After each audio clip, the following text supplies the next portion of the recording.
আজ পড়ব উপেন্দ্রকিশোর রায়চৌধুরীর একটা ছোটদের গল্প, নরহরি দাস। পশ্চিমবঙ্গ প্রাথমিক শিক্ষা পর্ষদের ৪র্থ শ্রেণীর পাঠ্যক্রমে এই গল্পটা আছে।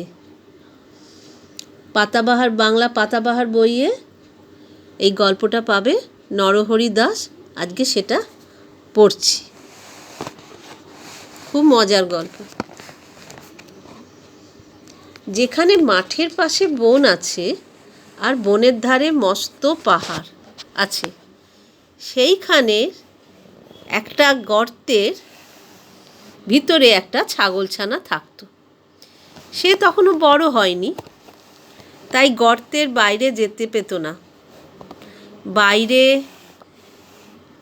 যেতে চাইলে তার মা বলতো, যাস নে, ভালুক ধরবে, বাঘে নিয়ে যাবে, সিংহে খেতে পারে। তাই শুনে তার ভয় হতো, আর সে চুপ করে গর্তের ভিতরে বসে থাকতো। তারপর সে একটু বড় হলো, করছো কি, তার ভয়ও একটু কমে গেল। তখন তোর মা বাইরে চলে গেলেই সে গর্তের ভিতর থেকে উঁকি মেরে দেখত। শেষে একদিন একেবারে গর্তের বাইরে চলে এলো। সেইখানে এক মস্ত ষাঁড় ঘাস খাচ্ছিল। ছাগলছানা আর এত বড় জন্তু কখনো দেখেনি, কিন্তু তার শিং দেখেই সে মনে করে নিল ওটাও ছাগল, খুব ভালো জিনিস খেয়ে এত বড় হয়েছে। তাই সে ষাঁড়ের কাছে গিয়ে জিজ্ঞেস করলো, হ্যাঁ গা, তুমি কি খাও? ষাঁড় কি বলল দেখো। ষাঁড় বলল, আমি ঘাস খাই। ছাগলছানা বললে, ঘাস তো আমার মাও খায়, সে তো তোমার মতো এত বড় হয়নি। ষাঁড় বললে, আমি তোমার মায়ের চেয়ে ঢের ভালো ঘাস খাই, অনেক বেশি করে খাই। ছাগলছানা বলে, সে ঘাস কোথায়? ষাঁড় বলল, ওই বনের ভিতরে। ছাগলছানা বললে, আমাকে সেখানে নিয়ে যেতে হবে। এ কথা শুনে ষাঁড় তাকে নিয়ে গেল। সেই বনের ভেতরে খুব চমৎকার ঘাস ছিল। ছাগলছানার পেটে যত ঘাস ধরলো সে তত ঘাস খেলো। খেয়ে তার পেট এমন ভারী হলো যে সে আর চলতে পারে না। সন্ধে হলে ষাঁড় এসে বলল, এখন চলো বাড়ি যাই। কিন্তু ছাগলছানা কি করে বাড়ি যাবে, সে চলতেই পারে না। তাই সে বললে, তুমি যাও, আমি কাল যাব। তখন ষাঁড় চলে গেল। ছাগলছানা একটা গর্ত দেখতে পেয়ে তার ভিতরে ঢুকে রইল। গর্তটা ছিল, সেই গর্তটা এক শিয়ালের। সে তার মামা বাঘের বাড়ি নিমন্ত্রণ খেতে গিয়েছিল।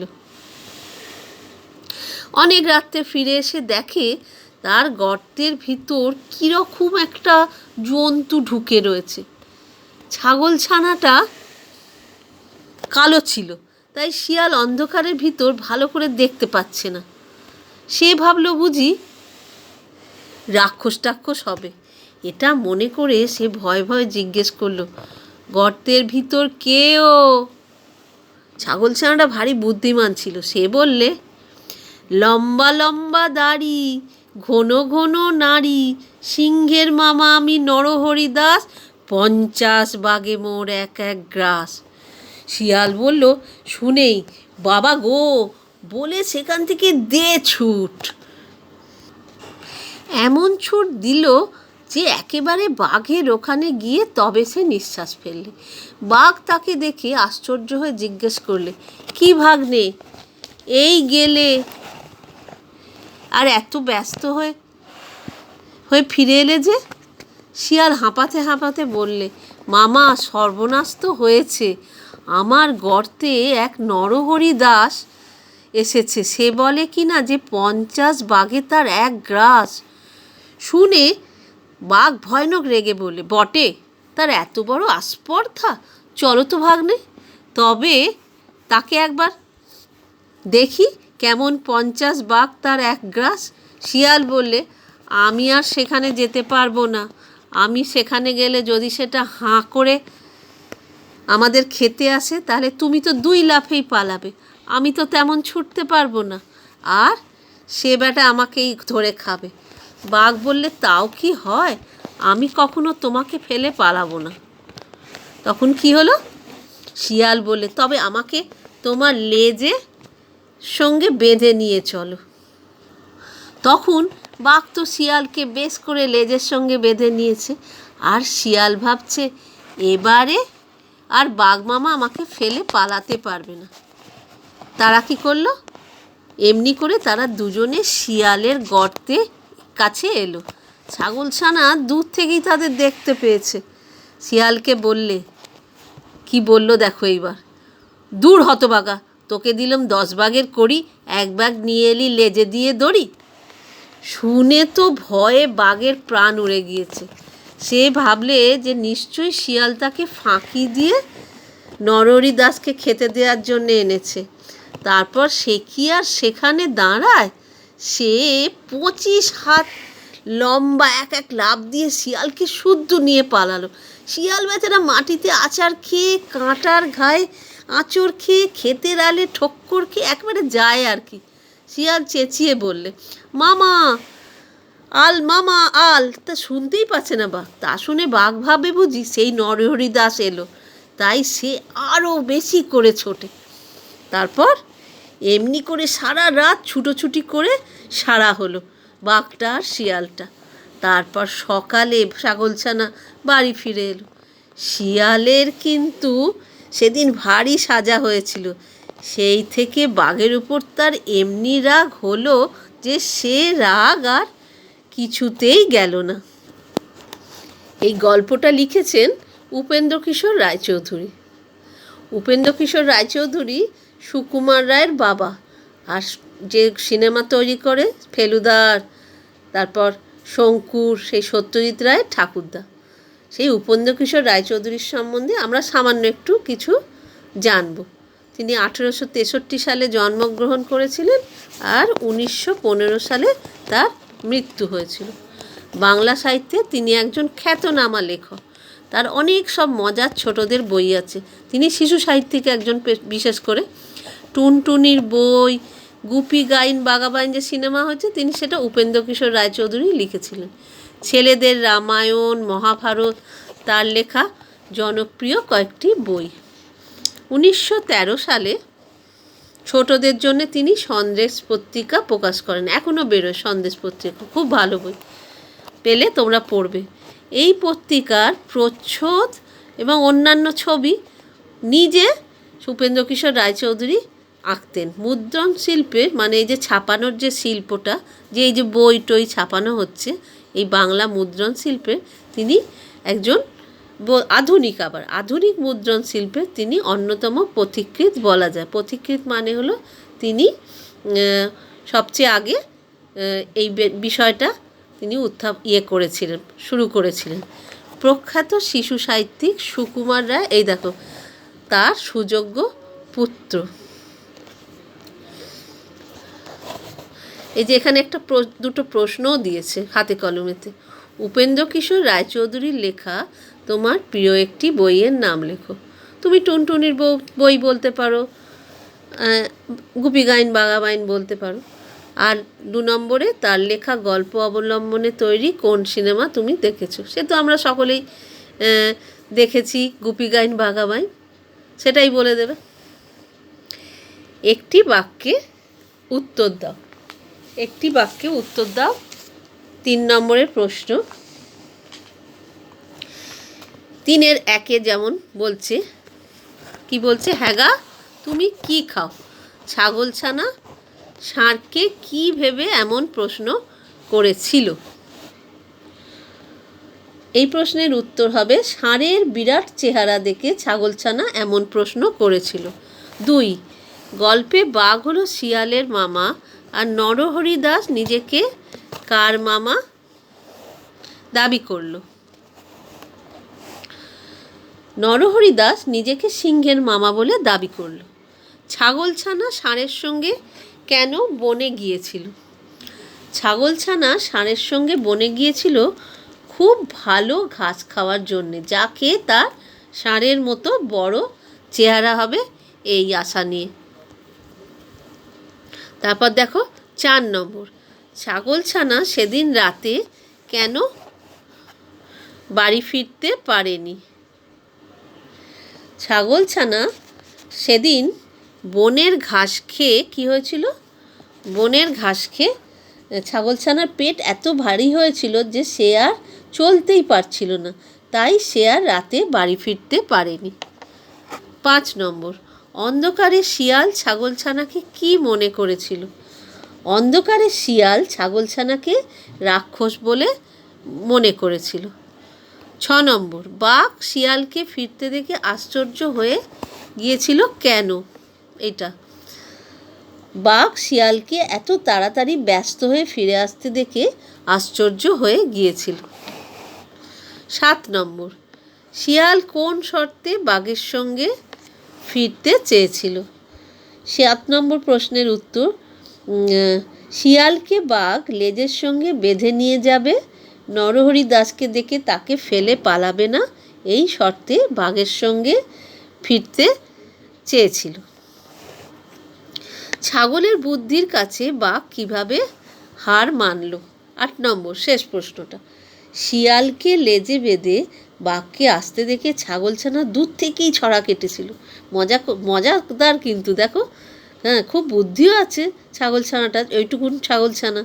সে বলল কি, দূর হতবাগা, তোকে দিলুম 10 বাঘের কড়ি, 1 বাঘ নিয়ে এলি লেজে দিয়ে দড়ি। শুনে বাঘের ভয়ে প্রাণ উড়ে গেল। সে ভাবল নিশ্চয়ই শিয়াল তাকে ফাঁকি দিয়ে নরহরি দাসকে খেতে দেওয়ার জন্য তাকে নিয়ে এসছে।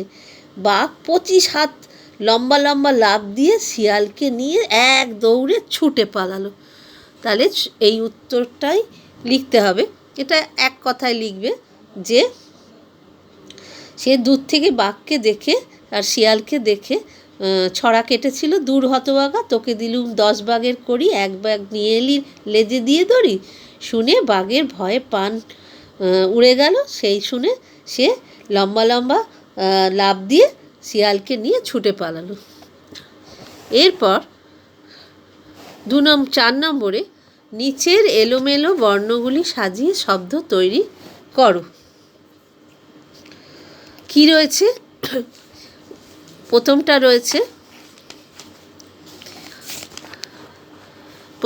রয়েছে 29 অয়াকার ন ভ ক। তাহলে কী হলো সেটা মিলে?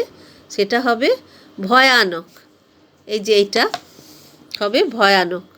তাহলে তালবস্য বয়রের দন্তেস্ব দন্তের নয়াকার, সর্বস্ব না, কোনো এর মানে নেই, কিন্তু এটা এদিক ওদিক করে বর্ণগুলোকে হয়ে যাবে সর্বনাশ।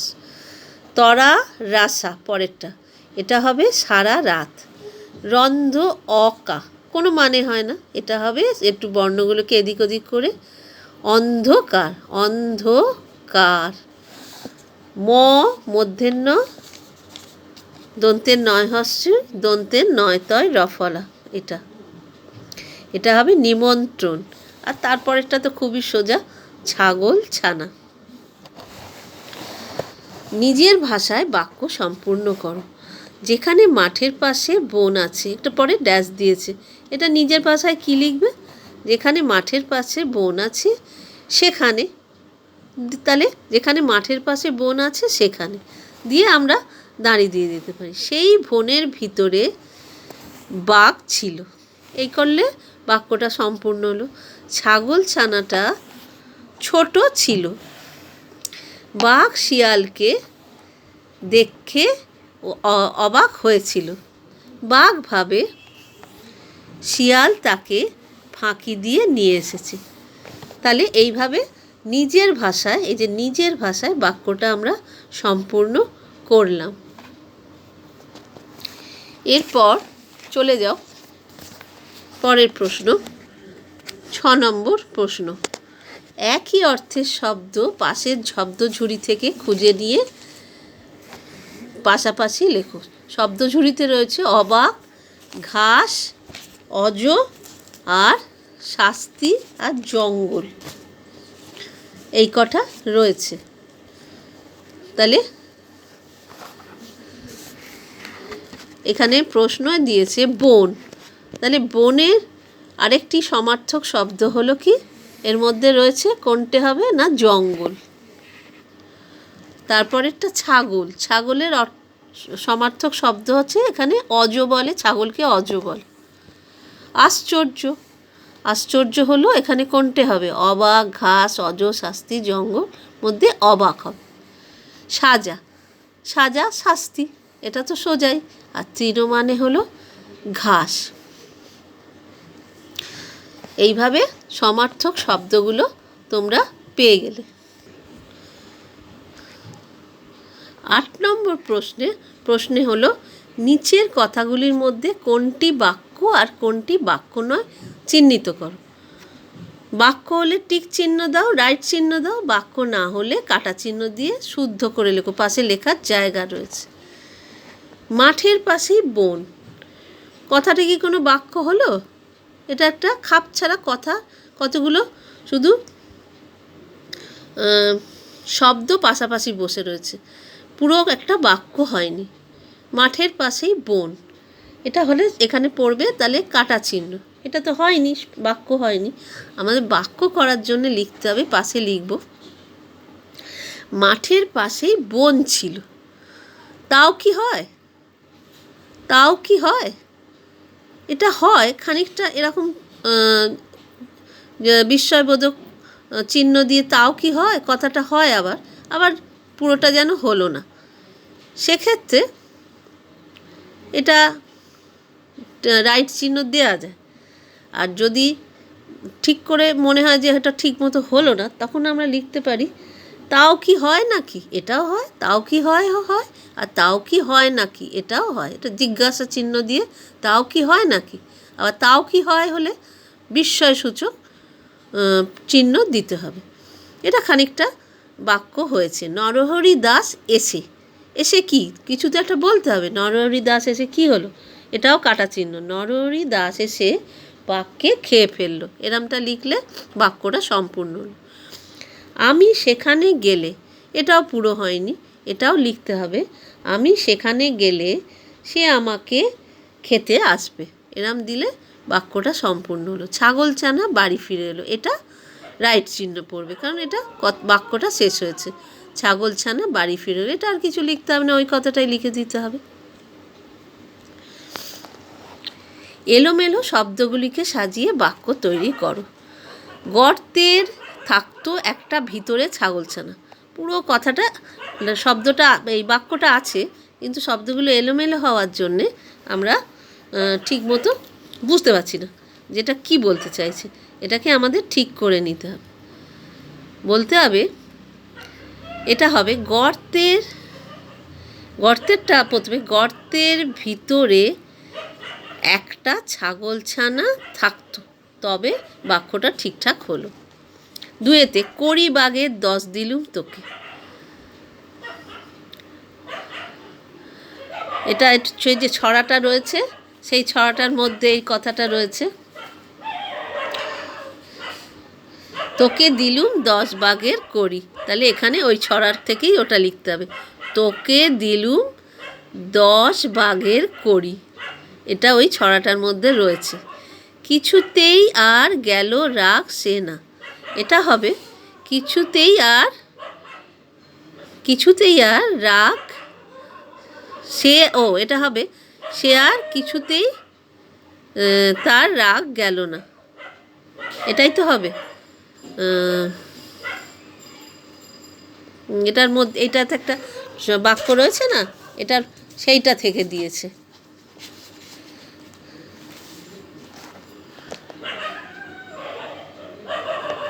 সে রাগ আর কিছুতেই গেল না, তাহলে সেটা হলো সে রাগ আর কিছুতেই গেল না। এটা ওই বইয়ের গল্পের মধ্যে যেমনটা রয়েছে এটা সেই রকম তাকে সাজিয়ে দিতে হবে। এটা হলো তুমি তো 2 লাফেই পালাবে, তাহলে তুমি তো 2 লাফেই পালাবে। সারা রাত সারা করে ছুটোছুটি এমনি করে এলো। এটা হলো এই যে এই কথাটা এখানে রয়েছে, এমনি করে সারা